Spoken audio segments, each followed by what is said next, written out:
주시고 주의 종의 입술을 사용하여 주시옵소서. 주님 성령을 부어주시고 시작부터 끝까지 성령의 역사하심으로 아름다운 성령의 열매가 선포되게 하여 주시옵소서.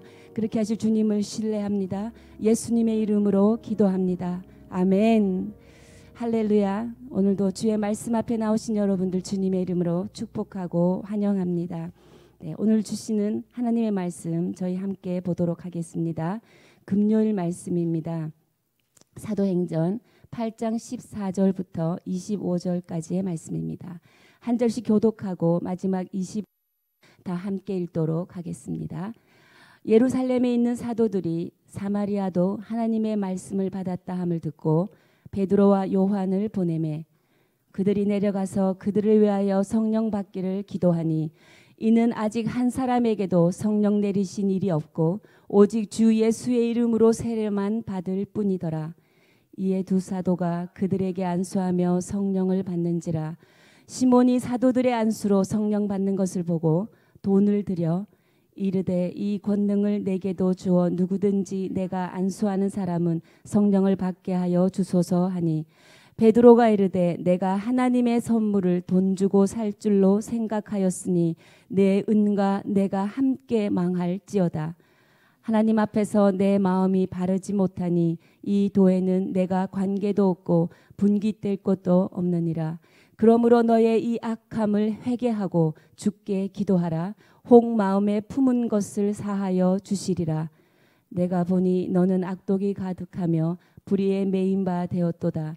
시몬이 대답하여 이르되 나를 위하여 주께 기도하여 말한 것이 하나도 내게 임하지 않게 하소서 하니라.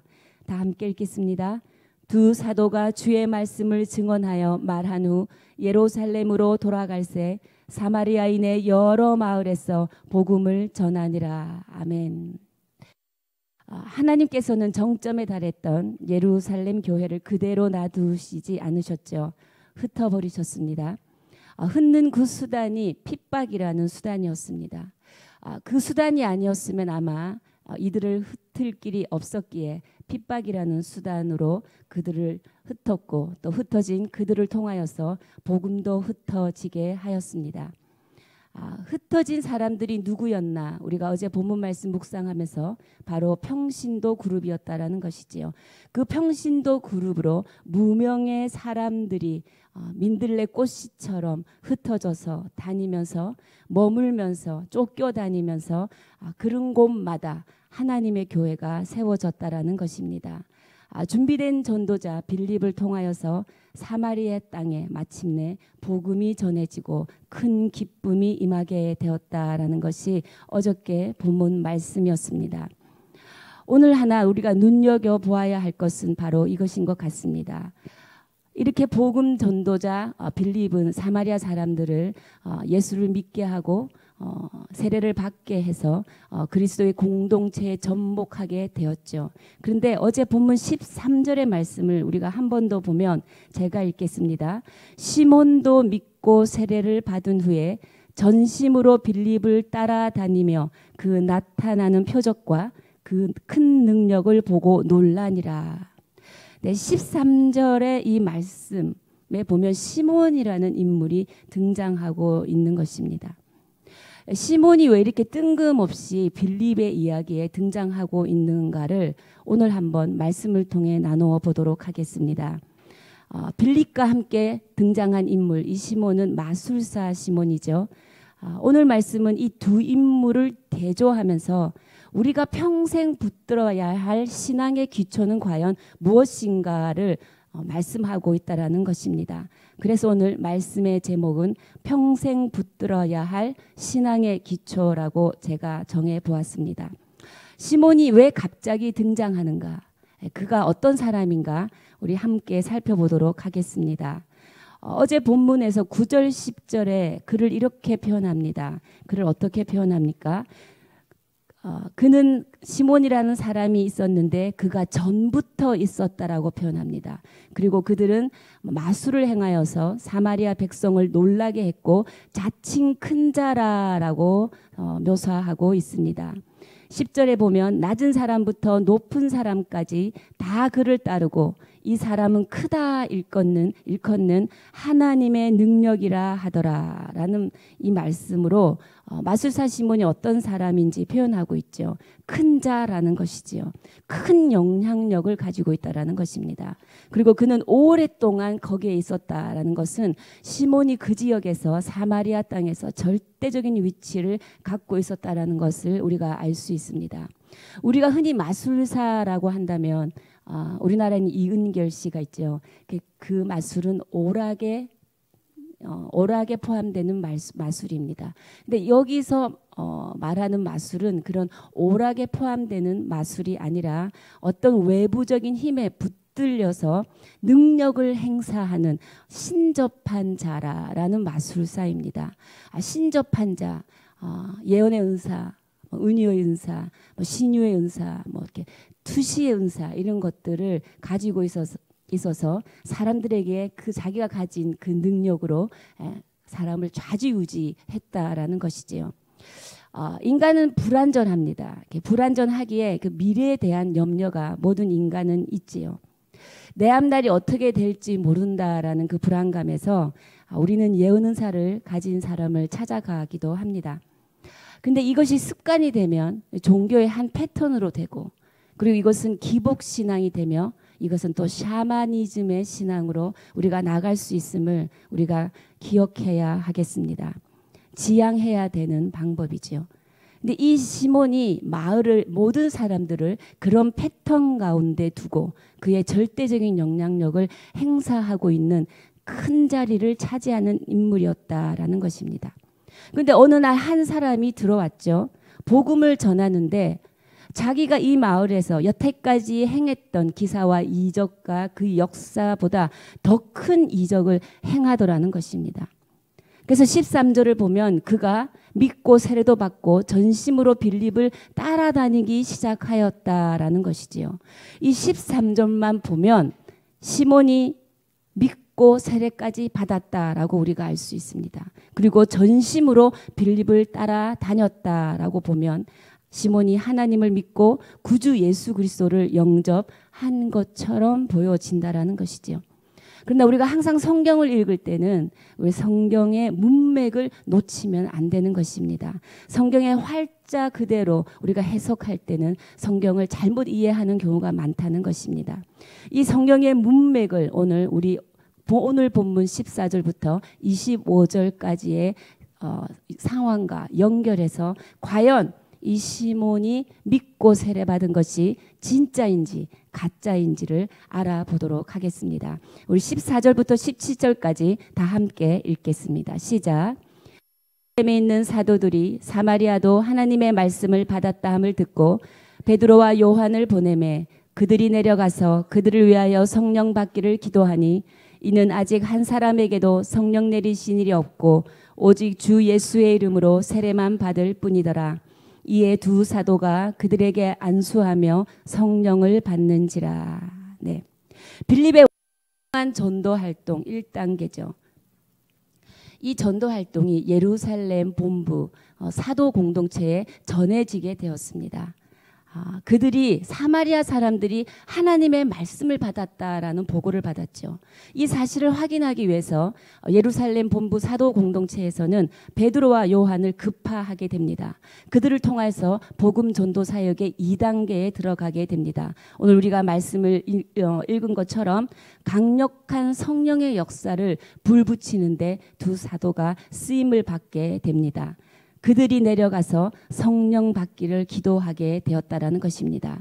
우리 16절, 17절 이렇게 눈으로 보시겠습니다. 그런데 여기서 한 가지 중요한 포인트가 있다라는 것입니다. 이는 아직 한 사람에게도 성령 내리신 일이 없다라는 것이죠. 오직 주 예수의 이름으로 세례만 받을 뿐이더라. 사도들이 그들에게 안수함에 성령을 받는지라.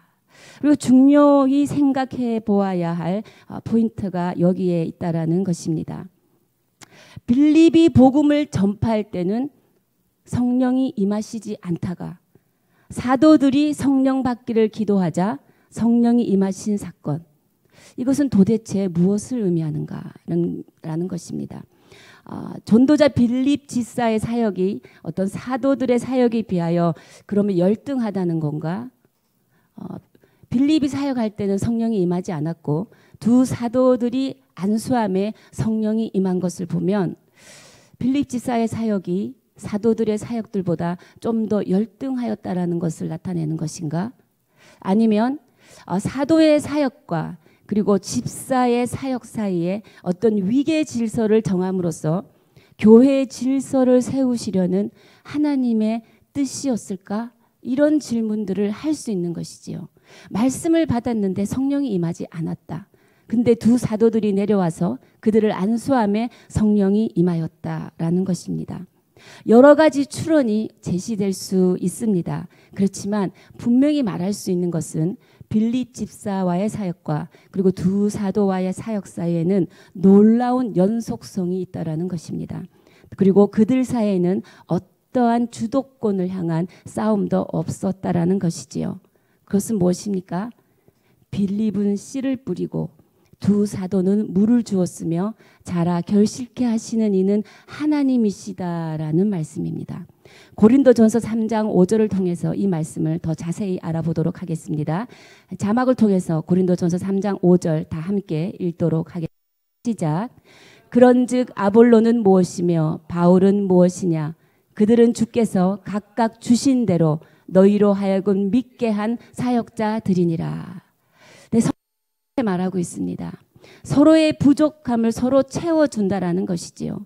아볼로는 무엇이며 바울은 무엇이며 그 각각 누가 무엇을 했다가 중요한 것이 아니라 각각 하나님이 주신 대로 쓰임받았다라는 것이 중요하다라는 것입니다. 하나님께서 하나님의 종들을 사용할 때 하나님이 절대 주권으로 설정하신 그 적절한 때에 하나님께서 적절한 곳에서 사용하신다라는 것, 그것을 오늘 말씀하고 있다라는 것이지요. 그러니 누가 높고 누가 낮다라는 의미가 아니고 내가 이 사역을 해서 열등감을 가질 이유도 없으며 내가 이 사역을 했기 때문에 교만한 마음을 가져서도 안 된다라는 것을 말씀하고 있는 것입니다.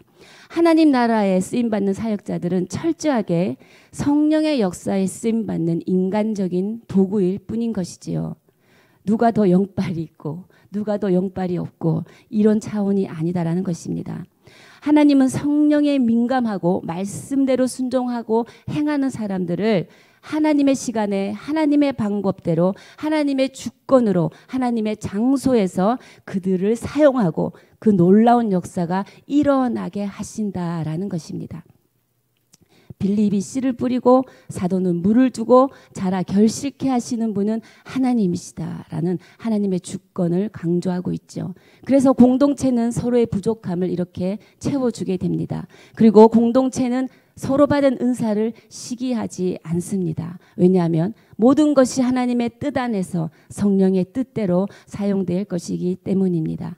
우리 공동체가 그리고 우리가 하나님의 성령의 은사를 하나님의 뜻과 하나님의 절대적인 주권의 뜻에 따라 사용받기를 주님의 이름으로 축복합니다.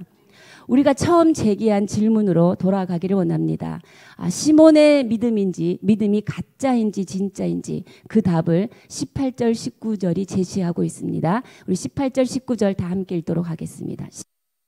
시몬이 사도들의 안수로 성령 받는 것을 보고 돈을 들여 이르되 이 권능을 내게도 주어 누구든지 내가 안수하는 사람은 성령을 받게 하여 주소서 하니. 는 정말 회개하여 하나님의 자녀가 된 사람인가 아니면 흉내만 낸 사람인가? 이 사람은 예수 그리스도가 필요했던 것이 아니지요. 오늘 말씀을 보면 시몬은 더 큰 능력이 필요했던 사람임을 알 수 있습니다. 자기 필요 때문에 빌립을 전심으로 쫓아다닌 것이지요. 전심으로 쫓아다녀서 되는 것이 아니라 진심으로 쫓아다녀야 진정한 제자가 되는 것입니다. 왜냐하면 그는 이 성령을 돈으로 살려고 했기 때문입니다. 그는 이 성령을 돈으로 사서 나도 저런 능력을 발휘해야지. 그래서 더 큰 자신의 영향력, 그리고 더 큰 돈을 벌기 위한 수단으로 이 지금 성령을 사려고 했다라는 것입니다. 여러분, 이 시몬이라는 이 단어의 어원에는 돈으로 성직을 매매하는 행위라는 의미가 담겨져 있습니다. 실제 영어 단어에 시몬이라고 찾아보시면 성직을 매매해서 얻는 이익이라고 나와 있습니다. 이 단어의 어원이 여기서 나왔죠. 마술사 시몬의 이런 황당한 제의에서 유래한 단어입니다. 그는 주 예수 그리스도의 제자의 길을 가기에 주력하기보다는 여전히 자신의 영향력, 그리고 사마리아 사람들을 지배하고 싶은 마음, 자신이 주인이 되고 싶은 마음, 자신이 영광을 받기 위한 마음, 이 야심을 격렬하게 강렬하게 그 마음 가운데 가지고 있었다라는 것입니다. 베드로는 이런 시몬의 야심을 뚫어보았죠. 그리고 베드로는 책망합니다. 20절, 23절 다 함께 읽도록 하겠습니다. 시작. 베드로가 이르되 내가 하나님의 선물을 돈 주고 살 줄로 생각하였으나 내 은과 내가 함께 망할지어다. 하나님 앞에서 내 마음이 바르지 못하니 이 도에는 내가 관계도 없고 분깃도 될 것도 없느니라. 그러므로 너의 이 악함을 회개하고 주께 기도하라. 혹 마음에 품은 것을 사하여 주시리라. 네. 베드로 하나님의 선물인 성령을 돈을 주고 사려고 하는 이 빌립에게 이렇게 엄명합니다. 뭡니까? 내 은과 네가 함께 망할지어다. 베드로는 시몬의 마음의 중심에 무엇이 있는지 정확하게 꿰뚫고 있다라는 것입니다. 간파한 거죠. 가장 무서운 사람이 누구입니까? 내 마음을 이렇게 뚫고 있는 사람. 내 마음의 중심에 내가 무슨 생각을 하고 있는지 나를 이렇게 뚫고 있는 사람이 가장 무서운 사람입니다. 근데 베드로는 지금 그 마음을 뚫고 있는 거죠. 그래서 21절에 보면 당신은 참된 복음의 사역에는 관심이 없고 자신의 몫에만 관심이 있으니 당신의 마음이 하나님 앞에 왜곡되어져 있다.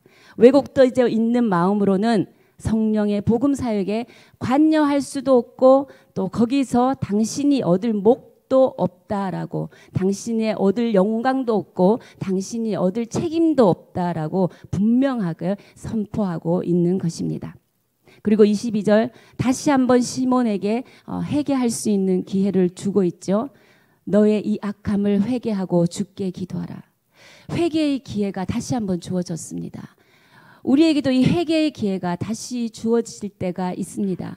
그때 우리의 마음이 완악하다면 이 회개의 기회를 붙잡을 수 없는 것이지요.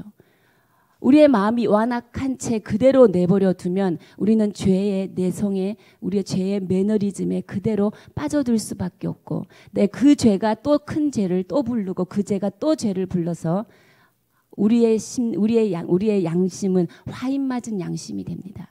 굳어져 버려서 죄로 볼 수 없게 되는 거죠. 근데 시몬 역시 마찬가지입니다. 회개의 기회를 주었으나 회개를 붙잡지 못합니다. 그 이유가 무엇입니까? 23절에 보면 네 마음에 악독이 가득하기 때문에, 네 마음에 악독이 가득하고 네 마음에 불의가 있기 때문에 너는 회개하지 못한다.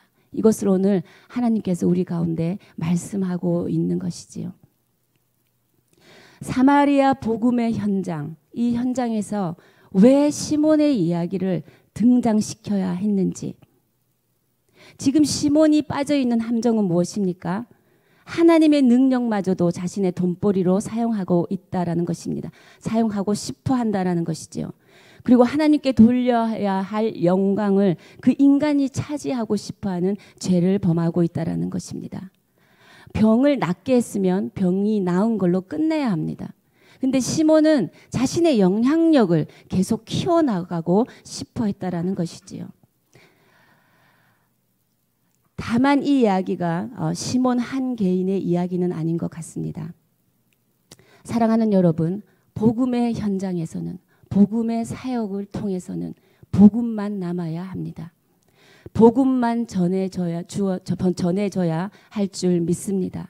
사람의 영향력은 멈추어야 합니다. 주님의 성령만 역사하여야 하는 것입니다. 주님의 영광만 드러나야 합니다. 병이 나은 것을 내 영광으로 취하면 안 되는 것이지요.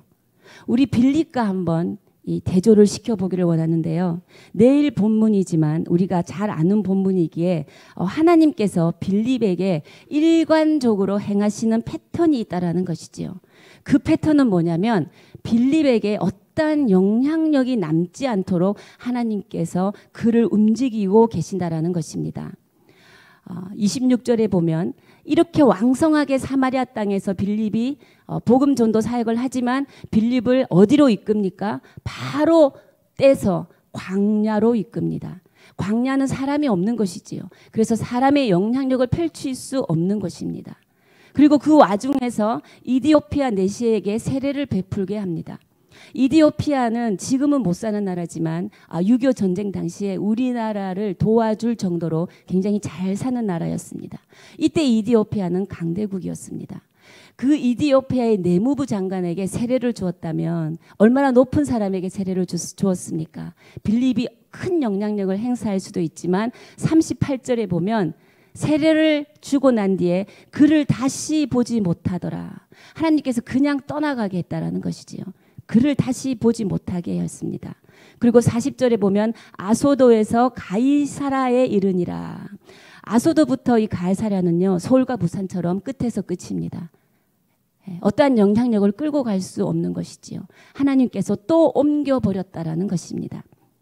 이렇게 하나님께서 시몬에게 인간의 영향력을 행사하지 못하도록 만든 이유는 하나님 나라의 사역은 하나님의 은혜와 하나님을 믿는 믿음을 가지고 모든 영광은 주께 돌리는 것으로 사역해야 한다라는 것을 오늘 우리에게 말씀하고자 빌립의 이야기에 시몬의 이야기를 붙이고 있다라는 것입니다. 여기에 반해서 시몬은 어떻습니까? 오래전부터 그 땅을 떠나지 않습니다. 절대적인 영향력을 사람들에게 미치고 본인이 절대적인 존재로 되어가고 있었고 그것을 원하고 있었고 모든 영광을 자신이 가로채고 그것으로 장사를 하고 있었다라는 것입니다. 24절에 보면 시몬의 그 영적 상황만큼 시몬은 자신의 죄가 얼마나 심각한지 깨닫지는 못하고 가벼운 대답으로 사도의 엄중한 질책을 피해갑니다. 뭐라고 합니까? 24절은 시몬이 대답하여 이르되 나를 위하여 주께 기도하여 말한 것이 하나도 내게 임하지 않게 하소서. 아직까지도 시몬은 자신의 하나님이 나를 저주할까봐라만 하나님이 심판할까봐 그거에만 관심이 있고 예수 그리스도가 얼마나 은혜로우신 분이고 예수 그리스도가 얼마나 아름다운 구세주인가에 대해서는 알지 못한다라는 것입니다. 은혜가 무엇인지 알지 못하는 인생이지요. 가장 안타까운 인생입니다. 왜? 자기 힘으로 살아가야 하니 얼마나 힘든 인생이겠습니까? 그러나 25절을 보면 두 사도의 사마리아 전도 사역은 끊임없이 흘러가고 사마리아 여러 마을 사람들에게도 주의 복음의 메시지가 선포되고 그들은 그 모든 사역을 마친 후에 예루살렘으로 돌아갔다라고 오늘 본문은 마무리하고 있습니다. 오늘 제가 말씀의 제목을 우리가 평생 붙들어야 할 신앙의 제목이라고 말씀드렸습니다. 우리가 평생 붙들어야 할 신앙의 기초가 무엇입니까? 물질입니까? 나의 능력입니까? 나의 영향력입니까? 아닙니다. 여러분이 지금 빌립의 자리에 서 있습니까? 시몬의 자리에 서 있습니까? 개인의 인생이든 교회이든 공동체의 문제이든 모든 일은 성도의 숫자의 크기, 재정의 크기로 하지 않는다라는 것입니다. 그것으로 하나님의 일을 해서는 안 된다라고 오늘 하나님은 우리에게 분명히 말씀하고 있습니다. 우리가 붙들어야 할 것은 오직 믿음, 그리고 하나님께로부터 받는 은혜로 우리가 일해야 한다라고 말씀하고 있습니다. 하나님께만 영광을 돌려야 한다라고 말하고 계시는 것이지요. 여러분이 평생 붙드는 신앙의 기초가 바로 하나님을 향한 믿음과 하나님으로부터 오는 그 은혜로 살아가시기를 주님의 이름으로 축복합니다. 그리하여 하나님께만 오직 영광을 돌리는 인생 되시기를 또한 주님의 이름으로 축복하며 하나님 앞에 바르고 겸손한 태도로 서시는 성도 되시기를 축원합니다. 함께 기도하시겠습니다. 주님, 그렇습니다. 우리가 살아가면서 평생 붙들어야 할 것이 무엇입니까? 우리가 가진 능력입니까? 우리가 가진 재물입니까? 아니면 교회의 숫자의 크기입니까? 주님, 이 모든 것을 주님 앞에 겸손하게 내려놓기를 원합니다. 오직 우리가 붙들어야 할 것은 하나님께서 하신다. 하나님께서 절대적인 주권으로 하나님의 사람을 사용하셔서 하나님의 나라를 확장해가며 하나님의 사람들을, 그들의 인생을 도우신다라는 하나님을 향한 믿음을 붙잡게 하여 주시옵소서. 주님, 나는 연약하고 부족하오니 하나님의 은혜가 아니고서는 살아갈 수가 없습니다. 하나님의 은혜가 함께한다면 하나님, 우리들은 무엇이든 할 수 있으며 두려워하지 않을 것입니다 라는 고백과 함께 하나님으로부터 오는 그 은혜를 붙들으시기를 바랍니다. 하나님, 믿음과 은혜를 우리 가운데 부어 주시옵소서. 주님, 우리를 통하여 성령의 역사를 일으키실 때 하나님, 우리에게는 복음만 남고 모든 영광을 하나님께 돌릴 수 있는 하나님의 살아있는 성도가 될 수 있도록 주님, 우리를 인도하여 주시옵소서. 하나님께만 영광을 돌리고 주의 이름만 높여드리며 예수 그리스도의 그 이름만 드러나는 우리의 인생 될 수 있도록 주님 역사하여 주시옵소서. 우리 함께 주님 앞에 기도하며 간구하며 나아가시겠습니다. 좋으신 하나님, 생명의 하나님, 구원의 하나님, 오늘도 우리를 십자가에서 구원하여 주셔서 영원한 생명 가운데 하나님의 은혜를 알고 하나님의 은혜를 깨닫고 그 은혜 가운데 살아가 계신 주님을 찬양하며 감사합니다. 하나님 아버지, 오늘도 우리가 평생 살아가면서 붙들어야 하는 것이 무엇인지 알게 하시니 감사합니다. 주님, 우리가 시몬의 자리에서 떠나서 빌립의 자리에 머물며 하나님께서 우리를 향하여 행하시는 모든 인생길 주님 순종하며 살아가게 하여 주시옵소서. 우리의 인생에서 장막을 옮기시는 분도 하나님이시요, 우리의 거처를, 우리의 모든 일터를 옮기시는 분도 하나님이시니 옮길 때마다 주를 향한 믿음과 하나님으로부터 오는 그 은혜를 붙잡고 담대히 걸어가게 하여 주시옵소서. 하나님을 믿는 백성들, 주를 믿는 것이 얼마나 위대한 사건인지, 하나님의 성도가 되는 것이 얼마나 위대한 선물인지를 오늘 깨달아 알아. 하나님, 우리의 인생을 통하여 하나님의 영광만이 드러날 수 있도록 우리를 사용하여 주시옵소서. 하나님, 우리를 통하여 전해진 그 복음으로 살아난 사람들을 하나님의 공동체로 연결하는 데 쓰임받게 하여 주시고 오늘도 모든 영광 주께 올려드리며 주의 복음을 전하는 자로 살아갈 수 있도록 우리를 인도하여 주시옵소서. 살아계신 주님, 감사합니다. 우리의 마음의 중심에 하나님 외에 다른 것을 붙들고 있었던 모든 것을 주님 앞에 내려놓으니 주님, 이 시간 회개하는 심령마다 주의 은혜를 부어주셔서 제사함의 은혜로 우리를 다시 일으켜 세워주시옵소서. 살아계신 하나님, 모든 영광을 주께 올려드립니다. 우리는 연약하고 부족하여서 하나님의 은혜가 아니고서는 살 수가 없사오니 오늘도 주 앞에 무릎 꿇고 엎드려 주의 은혜를 기다립니다. 주의 은혜를 사모합니다. 주의 은혜를 간구하오니 주여 은혜를 부어 주시옵소서. 주님, 오늘 또 넘어지고 또다시 일어설 수 있는 믿음을 우리 가운데 주십시오. 주님, 그리하여 그 믿음이 나를 살려서 하나님께서 나를 향한, 공동체를 향한 놀라운 그 계획은 반드시 이루어짐을 믿고 나아갈 수 있도록 하나님 인도하여 주시고, 하나님, 우리가 붙잡아야 될 하나님을 향한 믿음과 하나님으로부터는 그 넘치는 은혜와 그리고 내 삶을 통하여 드러나는 모든 증거들이 하나님께 영광을 돌릴 수 있도록 하나님, 우리를 인도하여 주시고 우리를 사용하여 주시옵소서. 그렇게 하실 주님을 찬양하오며 이 모든 말씀 우리 주 예수 그리스도의 이름으로 기도드리오며, 지금 이 시간 우리 주 예수 그리스도의 크신 은혜와 하나님 아버지의 무한하신 사랑과 성령의 교통 역사하심이 하나님의 은혜와 하나님을 향한 믿음으로 살아가기를 결단하며 모든 인생의 길을 하나님께 올려드리고 인생을 통하여 하나님의 영광만 드러나기를 선포하며 돌아가는 주의 백성들 머리 위에, 이 땅의 모든 교회 위에 지금으로부터 영원까지 함께 하시기를 간절히 축원하옵나이다. 아멘.